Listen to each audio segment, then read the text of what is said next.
Hello दोस्तों, good evening, नमस्कार। आप सभी का एक बार जो है फिर से बहुत बहुत स्वागत है आप सभी के अपने यूट्यूब चैनल परीक्षा की शिक्षा में। उम्मीद करता हूँ, आशा करता हूँ आप सभी जो स्वस्थ हैं, कुशल मंगल है, अपनी तैयारी जो अच्छे और बढ़िया तरीके से कर रहे हैं। तो जो भी क्लास में फर्स्ट टाइम आए हैं, पहली बार आए हैं, नए हैं, उन सबको पता है हमारे से आपकी बीएड फर्स्ट परीक्षा 2025 की जो आपकी तैयारी छात्र रेगुलर बेसिस पर जो डेली करवाई जाती है, जिसे भी तैयारी पूरी करनी है, कंप्लीट करनी है, चैनल को सब्सक्राइब कर दो हमारे साथ जुड़ जाइए। क्लास का समय देखिए, जीके जीएस की जो सुबह 10 बजे डेली देखने को मिलती है। रीजनिंग की जो क्लास है दोपहर को 1 बजे देखने को, कला वर्ग की जो शाम को 4 बजे, हिंदी की जो है शाम को 7 से कौन सा पर देखने को मिलता है। आप सबको इसी टाइम पर क्लास से जुड़ना है, अपनी तैयारी को पूरा कंप्लीट करना है। नीचे डिस्क्रिप्शन आप सबको इंस्टाग्राम टेलीग्राम का लिंक मिलेगा, तो आप इंस्टाग्राम फॉलो करेंगे, टेलीग्राम चैनल को ज्वाइन करेंगे। टेलीग्राम चैनल पर डेली बेसिस पे क्लास का अपडेट और आपके एग्जाम का अपडेट मिल जाएगा, तो आप लोग जो है टेलीग्राम चैनल को ज्वाइन कर लीजिएगा, ठीक है।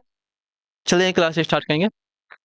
स्टार्ट करने से पहले सभी से रिक्वेस्ट है, जिसने अब तक क्लास को लाइक नहीं किया लाइक करेंगे, शेयर नहीं किया शेयर करेंगे, और जिसने अब तक चैनल को सब्सक्राइब नहीं किया वो लोग जो है चैनल को सब्सक्राइब करके हमारे साथ जुड़ जाएंगे। चलिए पहला क्वेश्चन आपके सामने दिएगा 51 नंबर। निम्नलिखित में से किस कटिबंध पर जो है वर्ष में कम से कम 2 बार दिन अथवा रात्रि की लंबाई जो है 24 घंटे की अवधि की होती होती है।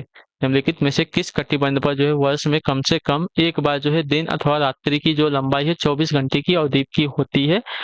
तो इसका राइट आंसर आपका हो जाएगा साथियों शीत कटिबंध में, ठीक है। ऑप्शन नंबर जो ए दिया गया है आपका राइट आंसर। शीत कटिबंध दोनों गोलार्धों में जो है 66.5 डिग्री तथा ध्रुवीय केंद्रों के बीच जो है होती है, जहां पर सूर्य की किरणों के अत्यधिक तिरछेपन के कारण तापमान नीचा नीचे ही रहता है, ठीक है।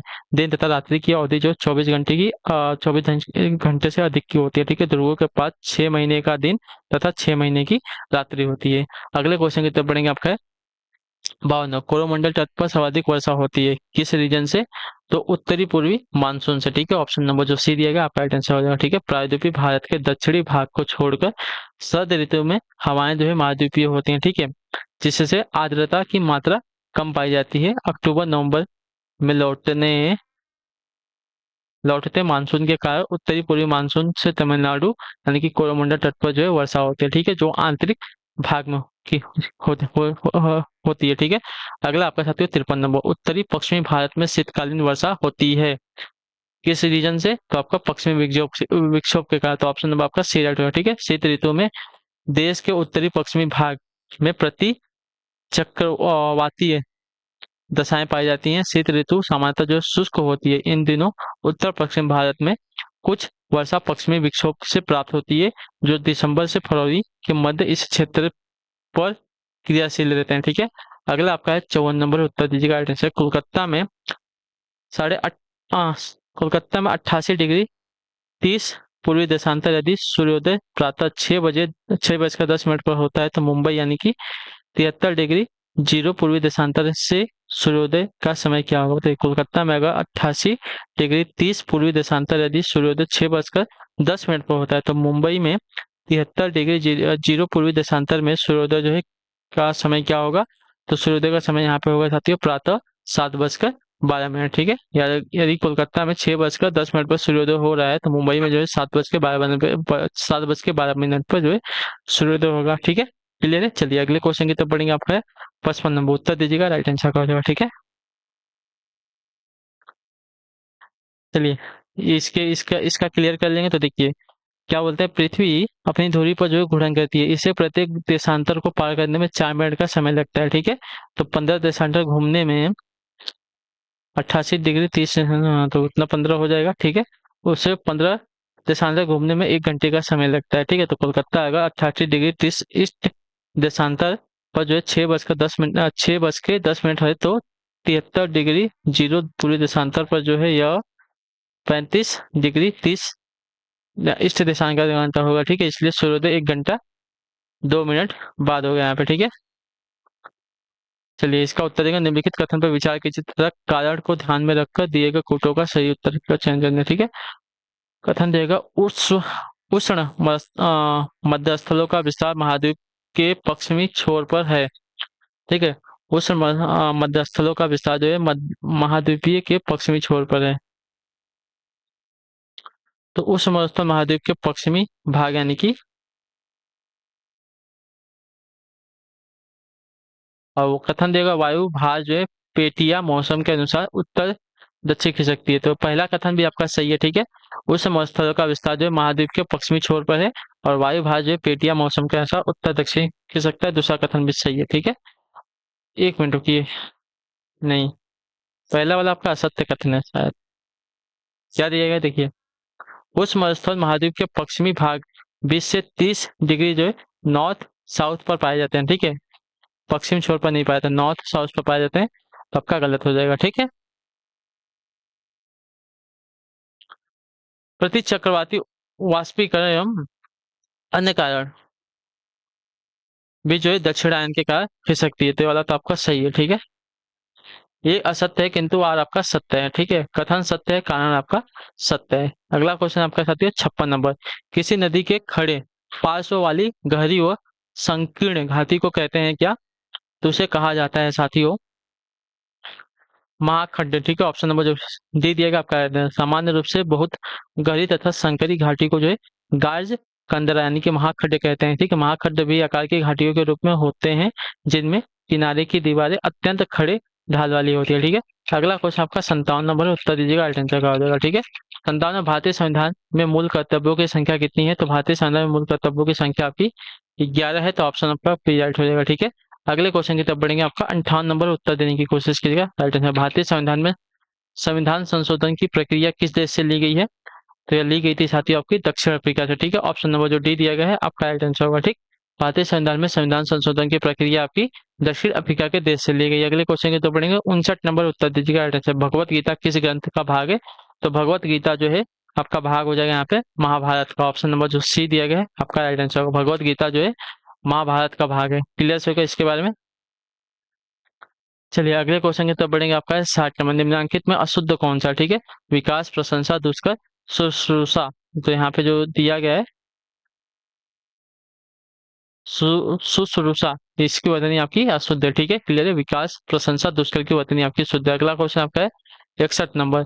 बताइएगा ऐसे शुद्ध शब्द का चयन कीजिए, इसमें से क्लेश, कलेश कौन सा वाला सही है? ठीक है, कलेश में बताना है कौन सा वाला सही है, तो कलेश आपका जो है ऑप्शन नंबर बी वाला आपका राइट है, ठीक है। अगला क्वेश्चन आपका है 62 नंबर। वीर उचित का संधि पद क्या हो जाएगा? तो वीर उचित का विरोचित हो जाएगा, ठीक है। विरोचित, वीर उचित का आपका विरोचित हो जाएगा संधि पद, तो ऑप्शन नंबर आपका सी राइट होगा। अगले क्वेश्चन की तरफ बढ़ेंगे, आपका 63 प्रमुख मत्स्य क्षेत्र ग्रांड बैंक स्थित है कहाँ पर? बताइए, प्रमुख मत्स्य क्षेत्र ग्रांड बैंक जो है कहाँ पर स्थित है? तो ये आपका स्थित है साथियों उत्तरी अटलांटिक महासागर में, ठीक है। तो ऑप्शन नंबर आपका सी राइट होगा, ठीक है। उत्तरी पश्चिमी अटलांटिक क्षेत्र के अंतर्गत जो संयुक्त राज्य अमेरिका के न्यू इंग्लैंड तथा न्यू फाउंडलैंड के तटीय क्षेत्रों को जो है सम्मिलित किया जाता है। इस क्षेत्र के ग्रैंड बैंक तथा जॉर्ज बैंक विश्व के प्रमुख मछली पकड़ने वाले मछली पकड़ने के क्षेत्र हैं, ठीक है। तो ऑप्शन नंबर आपका सी वाला राइट हो जाएगा, ठीक है। क्लियर होगा। चलिए अगले क्वेश्चन की तरफ बढ़ेंगे, आपका 64 नंबर। मंगो लायट्स प्रजाति की उत्पत्ति का क्षेत्र माना गया है कहाँ पर? थे मंगो लायट्स प्रजाति की उत्पत्ति का क्षेत्र कहाँ पर माना गया है? तो आपका माना गया था तो मध्य एशिया में, तो ऑप्शन नंबर आपका बी राइट होगा, ठीक है। मंगो लायट्स प्रजाति की उत्पत्ति मध्य एशिया क्षेत्र में मानी जाती है, ठीक है। यह प्रजाति जो है पश्चिमी एवं दक्षिणी भारत को छोड़कर संपूर्ण एशिया, उत्तर एवं दक्षिण अमेरिका तथा उत्तरी पूर्वी प्रशांत महासागरीय क्षेत्र में जो है पाई जाती है। अगला आपका 65 नंबर उत्तर दीजिएगा। सूची 1 एवं सूची 2 को सुमेलित कीजिए, ठीक है, तथा दिए गए कूटों के सही उत्तर का चयन कीजिए, ठीक है। सूची 1 है, सूची 2 है।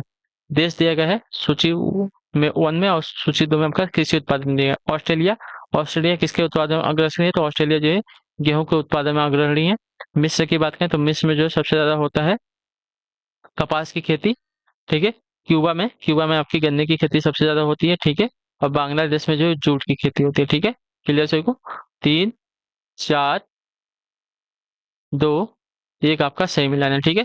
अगले क्वेश्चन की तरफ बढ़ेंगे, आपका 66 नंबर उत्तर दीजिएगा आइडेंटिफाई सूची 1 एवं सूची 2 को सम्मिलित कीजिए, ठीक है, तथा दिए गए कूट के सही उत्तर का चयन कीजिए, ठीक है। सूची 1 सूची 2 है। सूची 1 आपका झील है, सूची 2 आपका राज्य है, ठीक है। झील सांबर झील, सांबर झील आपका राजस्थान में है, ठीक है। सांबर झील आपकी राजस्थान में है। क्लियर सभी को? और लोनार झील आपकी महाराष्ट्र में, ठीक है। पुलकित झील आपकी तमिलनाडु में, और नौ नौकुचिया आपकी उत्तराखंड में, ठीक है। तो 3, 4, 1, 2 आपका सही मिलान हो जाएगा। स्क्रीनशॉट ले लीजिए इसका, फटाक से आगे बढ़ेंगे, ठीक है।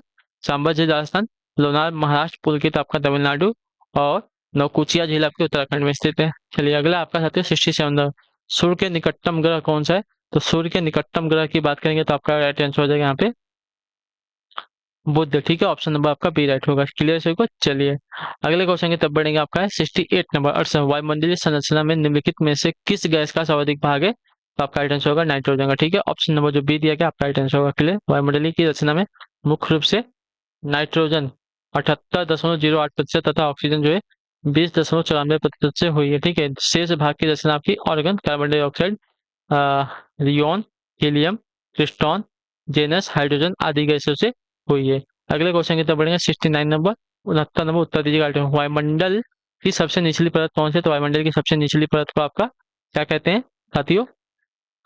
वायुमंडल की सबसे निचली परत को कहा कहा जाता है? तो वायुमंडल की सबसे निचली परत को आपका क्षोभ मंडल कहा जाता है। ऑप्शन नंबर सी राइट होगा। ठीक है, क्लियर होगा इसके बारे में। चलिए पृथ्वी के चारों तरफ कई 100 किलोमीटर की मोटाई में व्याप्त गैसीय अवस्था को जो वायुमंडल कहते हैं। ठीक है, पृथ्वी की आकर्षण शक्ति के कारण यह वायुमंडल इसके साथ टिका हुआ है। वायुमंडल के सबसे निचले भाग को जो है जिसकी ऊंचाई धरातल से 12 किलोमीटर है क्षोभ मंडल कहते हैं। ठीक है, इस मंडल में ऋतुवत परिवर्तन हुआ करता है। ठीक है, अगला क्वेश्चन आपका साथियों है 7वां नंबर क्वेश्चन। कैरेबियन सागर से उत्पन्न होने वाले तूफान को क्या कहते हैं?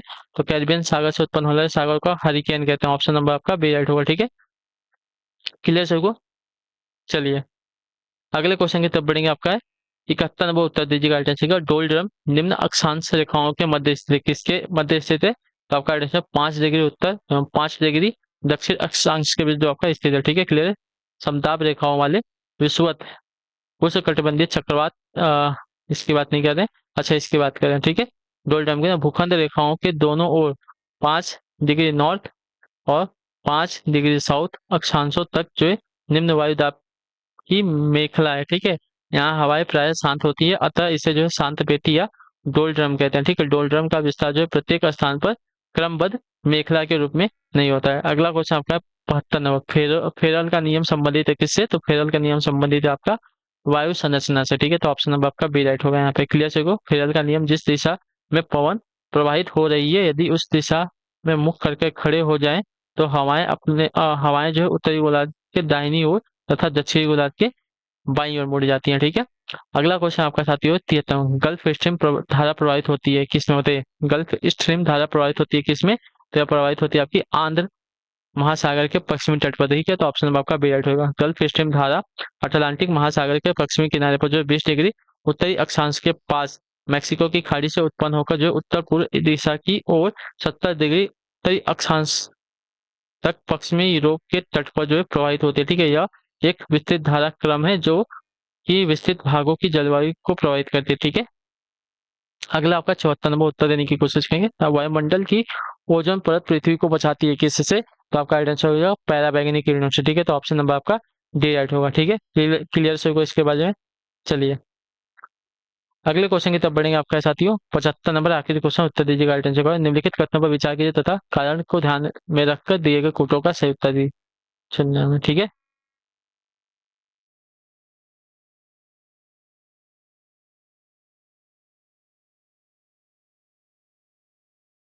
चलिए कथन क्या दिएगा पहले वो देखते हैं। बृहद मरुस्थल निम्न अक्षांशों पर अवस्थित है। बृहद मरुस्थल जो है निम्न अक्षांशों का 20 डिग्री से 30 डिग्री नॉर्थ 3 पर स्थित है। ठीक है, यानी कि सही है, पहला कथन तो सही दिया गया। मरुस्थलों के निर्माण में जलवायु के कारण मुख्य होते हैं। ठीक है, ये बात भी सही है। महाद्वीपों का विस्थापन पश्चिम से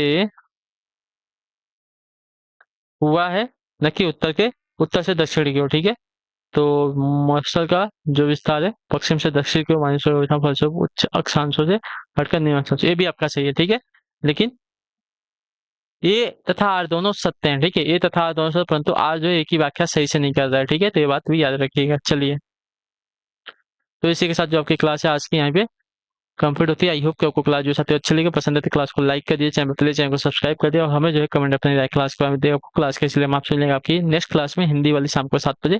तो आप लोग टाइम से उस वाली क्लास में आ जाए। तब तक के लिए टाटा बाय बाय, जय हिंद, जय भारत। हमसे क्लास से जुड़ने के लिए बहुत बहुत ही धन्यवाद साथियों।